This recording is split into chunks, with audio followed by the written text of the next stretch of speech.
Hello everyone. So today we will discuss about the infection control in clinical setting or hospital setting. So first of all we should know what is infection. The infection is the process of bacteria or virus invading the body or making someone ill or diseased. आपको पता है infection क्या होता है, जो हमें क्या करता है, बीमार करता है, और या कोई जैसे कोई बीमारी हो जाती है तो उसका प्रिवेंशन और कंट्रोल कैसे करना है, we will discuss about in this topic. Okay. So infection हम ऑलरेडी अभी डिस्कस कर चुके हैं. Infection is the injurious contamination of body of parts of the body by bacteria, virus, fungi, protozoa and rickettsia or by the toxin that may produce. Okay, so infection may be contaminated by, it can be also spread by bacteria or virus or fungi. So means one of cause can cause the infection. So these are the terms. What is the infection control? Infection control is the discipline concerned with preventing nosocomial or healthcare associate infection.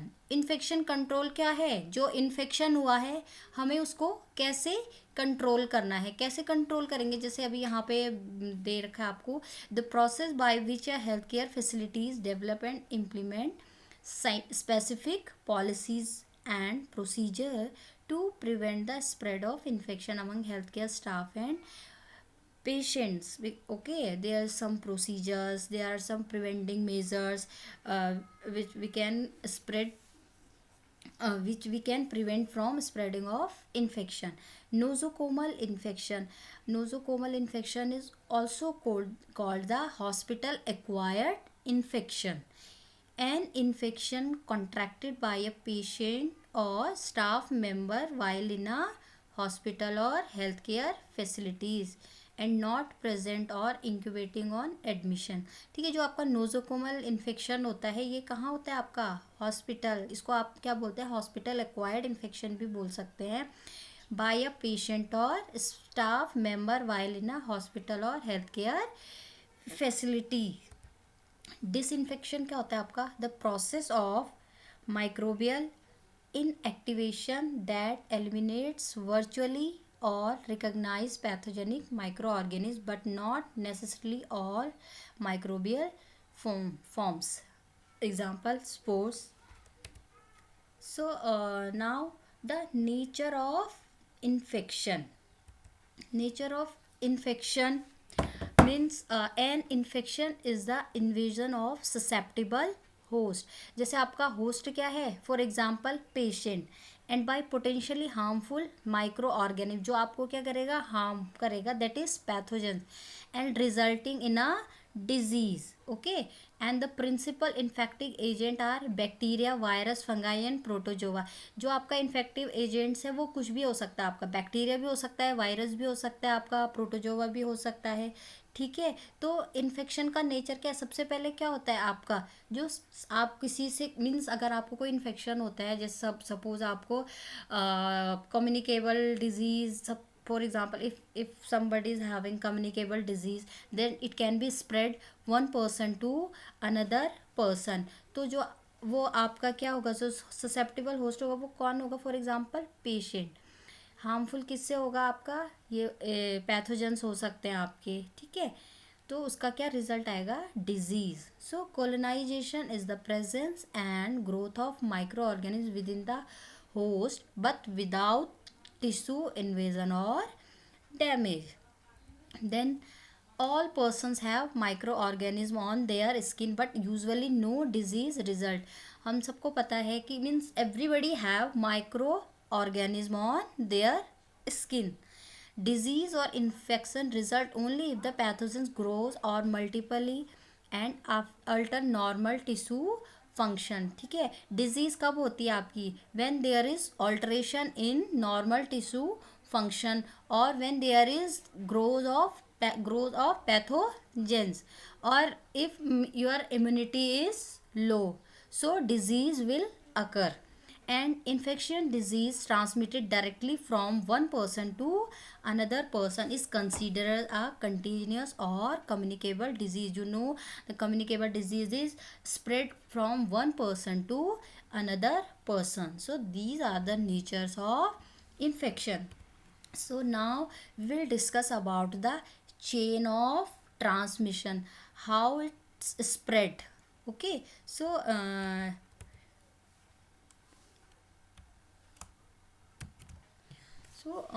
as you know, microorganisms are necessary for normal body function, and some organisms produce food and maintain normal plant ecology. Okay, so infection कब होता है आपका? An infection occurs when a disease causing organism enter the body and start to multiply when they come in contact with favorable environment. Clear? So before discussing about the spreading of chain, some keywords are there. Infection, you know, infection is a lodgement and multiplication of microorganisms in the body. Asepsis, it is a freedom from infection or prevention of contact with microbes. There is two types of asepsis, medical or surgical. We will discuss later. Then cross infection जैसे कि आप picture में देख रहे हो, it is a transfer of new infection from another host और external environment. ठीक है, सपोज यहाँ पे एक पेशेंट है, इनके बीच में क्या है, there is no distance. Okay, so the infection is spreading from one person to another person और another host or external environment. Clear? The then chain of infection.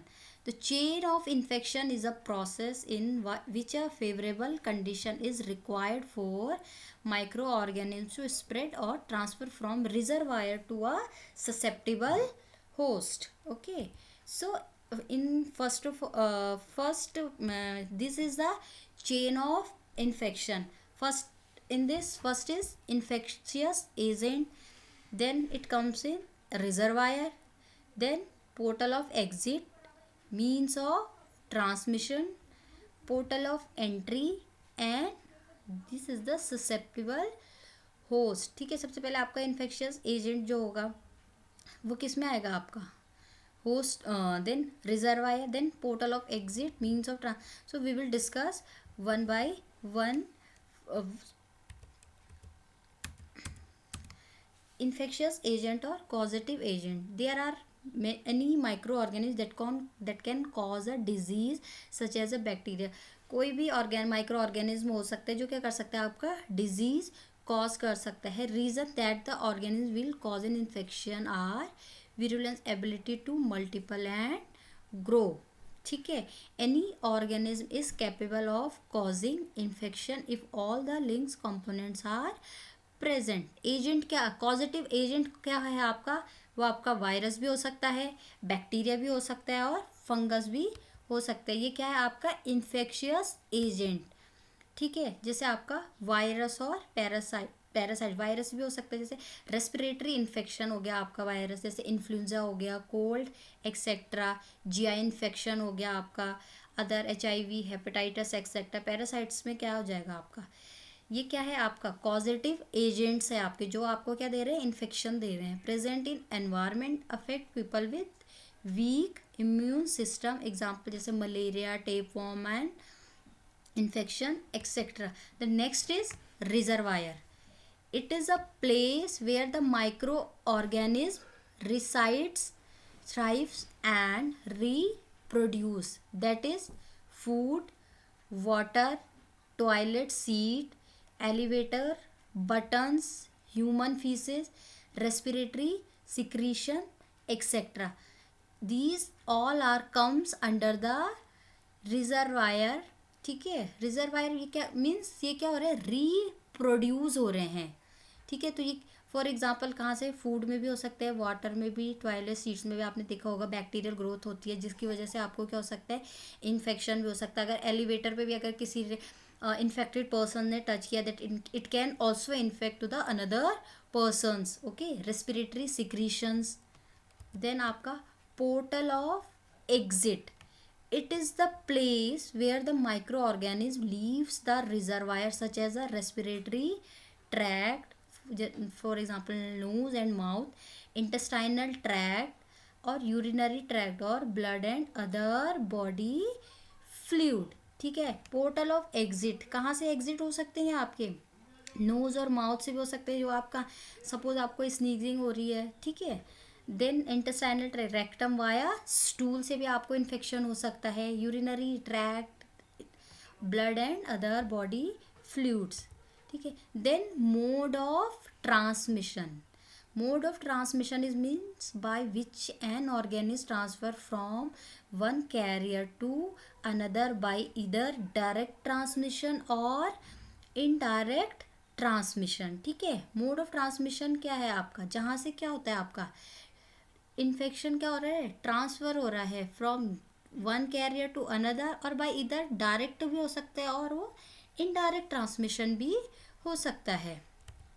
ठीक है, जैसे आप the contact transmission is the most common infection, so it can be direct और indirect transmission. जैसे आपको picture में ये डायरेक्ट, अगर आपने कहीं पे हाथ टच कर दिया तो वो आपका डायरेक्ट इन्फेक्शन हो जाएगा, ट्रांसमिशन हो जाएगा। Indirect, suppose I am a infected person and I am having some and I am having some types of things, और suppose my pen is using another person or my strength is using another person, then it can be also transmitted, that is indirect transmission। Direct में तो क्या हो रहा है आपका, direct हो रहा है, इनडायरेक्ट में, इनडायरेक्ट वे में आपको क्या मिल रहा है, इन्फेक्शन मिल रहा है। Clear, now the droplet infection. Okay, तो droplet should comes in contact with the mucous membrane directly और indirectly through sneezing, coughing, talking, etc. So example of droplet transmission include influenza, meningitis. ठीक है, आपने देखा होगा जैसे आपको स्नीजिंग होती है तो जो स्नीज निकल होता है उस थ्रू भी क्या हो सकता है आपको infection, because these all are the droplet infection और droplet transmission. Clear, then airborne transmission. ठीक है, एयरबॉर्न आपको पता है, there are 3 common disease that are transmitted through the airborne route। Chicken pox हो गया आपका, ट्यूबरक्लोसिस हो गई, मीजल्स हो गया, कहाँ से आता है, कफिंग से। ठीक है, airborne, these comes under the airborne transmission। देन आपका क्या आता है नेक्स्ट, पोर्टल ऑफ एंट्री, वो तो आप अभी तक किसके बारे में डिस्कस करते हैं, mode of transmission.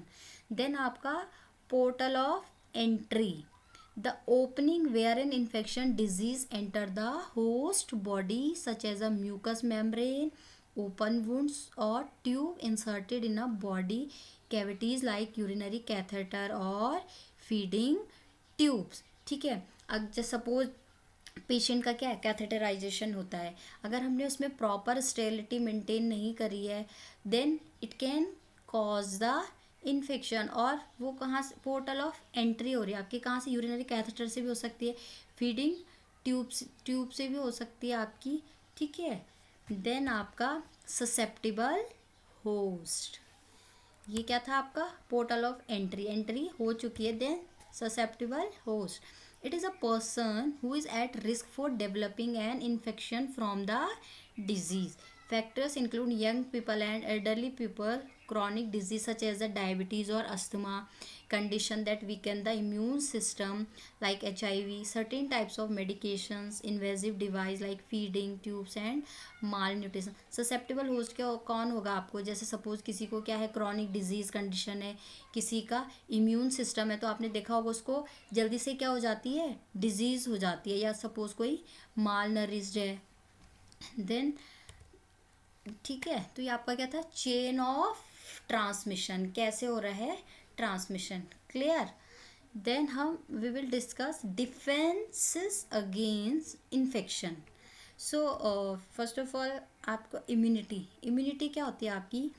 Immunity is the resistance और insusceptibility of the body against antigen and infections और pathogen organism and their biological product. ठीक है. It has both specific and non specific. Two types की immunity होती है आपकी, इनिएट immunity और non स्प्यूज. ठीक है.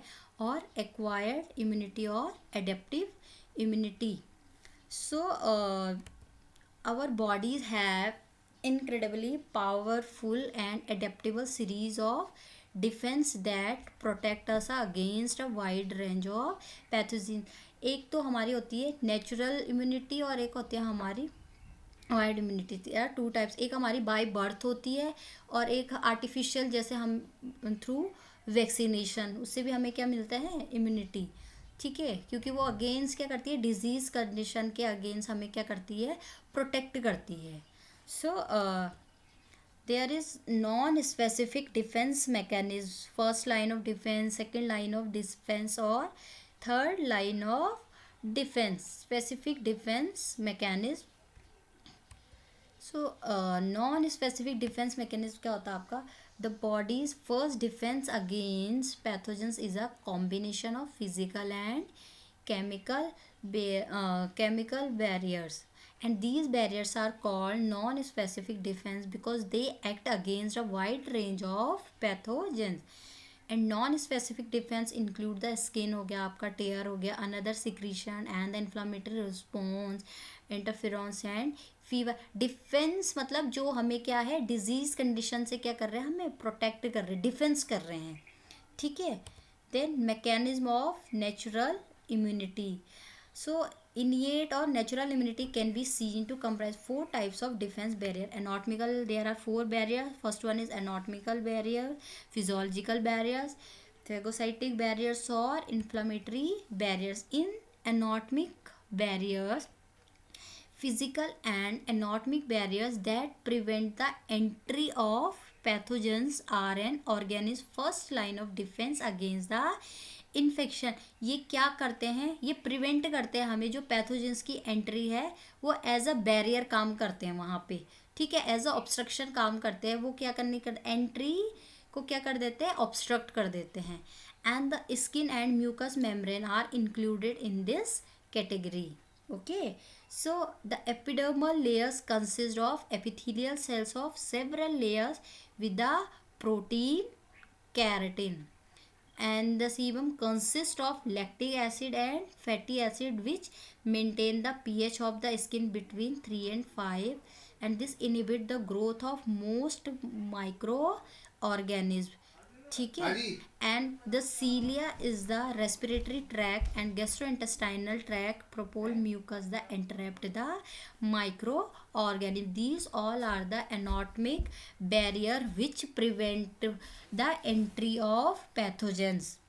Then physiological barriers. ठीक है. Physiological barriers that contribute to initiate the immunity include temperature हो गया. मतलब फिजियोलॉजी मतलब जो हमारी बॉडी में होता है, physiological temperature, pH and various soluble factors. A variety of soluble factor contribute to non specific immunity include that soluble protein, lysosomes, interference and complements. ठीक है. तो ये जो फिजियोलॉजिकल बैरियर्स होते हैं ये डिफेंस करते हैं हमारे पोर्टल ऑफ पैथोजेंस के पोर्टल ऑफ एंट्री को. ठीक है. So the functions of interferon is the ability to bind to nearby cells and induce a generalize antiviral state. And complement is a group of serum protein that circulate in a inactive state. Okay. So these all about the physiological barriers. Now the phagocytic barriers. Another innate defense mechanism is the ingestion of particulate matter by phagocytosis. ठीक है. तो most cell types are capable of endocytosis such as a receptor mediated जो cytosis. These all are the barriers of innate immunity. So the next is inflammatory barriers. ठीक है. The tissue damage caused by wound or any invasive pathogens organisms induce a complex sequence of eventually collectively known as the inflammatory response. इसमें आपका vasodilation आ गया, edema आ गया, phagocytic cells. ठीक है. जो vasodilation होता है ये क्या करता है, आपका increase in a diameter of blood vessels. Oedema क्या करते हैं, dilute the harmful substance and provide nutrients for repair enhance entry of clotting protein. Clear. जो आपका फेगोसाइटिक सेल्स है ये क्या करता है, आपका एक्यूमुलेट करता है at the side begin to phagocytic bacteria and they release the lytic enzymes which can damage nearby healthy cell. तो ये क्या कर रहा है यहाँ पे, आपका प्रोटेक्ट कर रहा है, एक्यूमुलेट कर रहा है at the site to begin of phagocytosis bacteria. And the accumulation of dead cell digest material and fluids form a substance called pus. So now the acquired immunity is adaptive immunity or specific immunity. So adaptive or specific immunity is capable of recognizing and selectively eliminating specific antigen. इसमें आपकी defence होगा humoral immunity B cells और cellular immunity T cells. तो ये कैसे वो करते हैं, हमें डिफेंस कैसे करते हैं, जो एंटीजन स्पेसिफिसिटी होती है हमारी it of the immune system permits its to distinguish subtle differences among the antigens. Diversity क्या हो गया आपके, capable for generating tremendous diversity in recognition molecule for a foreign antigens. And immunological memory, the immune system has recognized and responded to an antigen, it exhibit the immunological memory and self or non-self recognition. Finally the immune system normally responds only to foreign antigens. Clear. So in short इनेट defence में क्या क्या आ जाएगा, आपका surface barriers आ गया, जैसे आपका skin, mucus membrane. Internal defences में क्या गया आपका, फेगोसाइटिस, फीवर, इनके cell, anti microbial proteins, inflammation. और एडेप्टिव में क्या आ गया आपको, जो एडेप्ट कर बी सेल्स और टी सेल्स. Thank you.